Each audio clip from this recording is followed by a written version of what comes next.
آقا کریم نے ارشاد فرمایا اور وہ صبر کا مہینہ ہے اور صبر کا ثواب سیدھا سیدھا جنت ہے۔ ایک روایت میں آتا ہے الصوم نصف الصبر، روزہ آدھا صبر ہے۔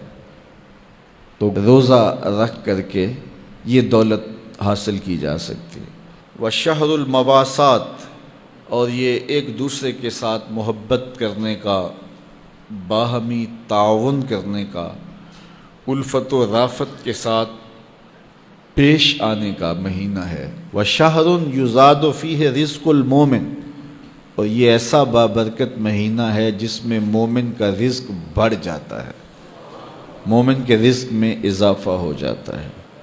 وہ نعمتیں جو عام ایام میں اسے نصیب نہیں ہوتی، اس مہینے میں اسے نصیب ہو جاتی ہیں۔ اس کا رزق بڑھ جاتا ہے، برکت ہو جاتی ہے، اضافہ ہو جاتا ہے۔ جس نے اس مہینے میں کسی روزہ دار کا روزہ افطار کروایا، اللہ اس کے گناہوں کو معاف فرما دے اور اس کی گردن کو جہنم کی آگ سے آزاد کر دے گا۔ یہ برکت ہے اس مہینے میں کسی کو روزہ افطار کروانے کی۔ کہتے ہیں ہم نے حضور کی بارگاہ میں عرض کی، حضرت سلمان فارسی کہتے ہیں حضور ہم میں سے سارے لوگ تو یہ استطاعت نہیں رکھتے کہ وہ کسی کو روزہ افطار کروائیں، یہ تو پھر امراء ہی بازی لے جائیں گے کہ وہ روزہ افطار کروائیں گے، تو ہم لوگ تو جو اس قابل نہیں ہیں، غرباء ہیں، وہ تو پھر کسی کو روزہ افطار کر کے یہ والا ثواب نہیں کما سکیں گے۔ تو جب حضرت سلمان فارسی نے یہ کہا تو رحمت عالم نے کیا جواب دیا، سنیے۔ فرمایا کہ اللہ تعالیٰ یہ ثواب اسے بھی عطا کرے گا جو دودھ کے ایک گھونٹ سے، ایک چھہارے یا کھجور سے، یا پانی کے ایک گلاس سے کسی کو افطار کروائے، اللہ اسے بھی یہ ثواب عطا فرمائے۔ اس نے نلکے سے، کنویں سے، چشمے سے پانی بھر کے دے دیا کہ لو روزہ کھول لو، جاتے جاتے ہاتھ میں کھجور دے دی کہ سائیں میری کھجور سے روزہ کھول لینا۔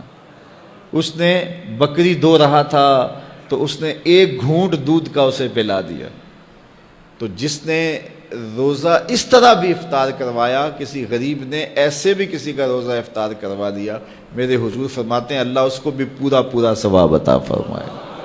تو یہ تو اس کی کرم نوازی ہے، اس کی رحمتوں کا باڑا بٹ رہا ہے۔ ہاں اگر کسی نے کسی کو سیراب ہو کر کے روزہ افطار کروایا، سیراب کر کے اچھا دسترخوان لگایا، انواع و اقسام کی چیزیں رکھیں، وہ رج گیا، تو ثواب تو اسے بھی مل گیا جس نے پانی کا گھونٹ پلایا، جس نے دودھ کا گھونٹ دے دیا، جس نے چھہارا دے دیا، کھجور دے دی۔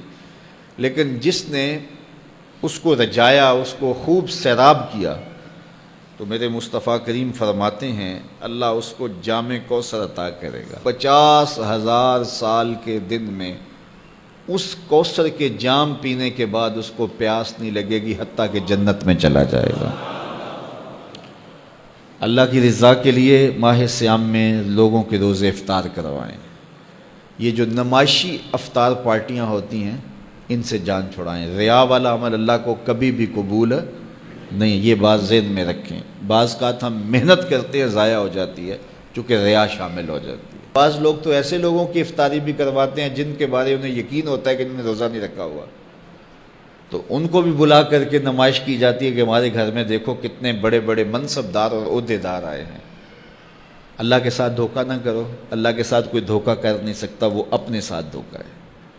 جو اللہ کے لیے کام کرو وہ محض اس کی رضا کے لیے کرو، بس بات ختم۔ جب اس کی رضا کے لیے کرو گے تو اس کا اجر کتنا بڑا ہے۔ اس کی رضا کے لیے ایک گھونٹ پانی پلا دیا، ایک گھونٹ دودھ دے دیا، ایک چھہارا کسی کو دے دیا، اجر کیا ہے؟ پچھلے سارے گناہ معاف۔ کتنا بڑا اجر ہے، اللہ اکبر۔ لیکن قربانی دی، جان دی، رگوں کا خون نچڑ گیا راہ خدا میں، لیکن یہ تھا میری ناموری بھی ہوگی، تو یہ سب کچھ برباد۔ تو جو بھی عمل کرو محض اس کی رضا کے لیے کرو، اپنے عمل کو ناخالص نہ ہونے دینا، اپنے عمل کو خالص رہنے دینا، یہی اللہ کو پسند ہے اور وہ خالص عمل کو ہی قبول کرتا ہے۔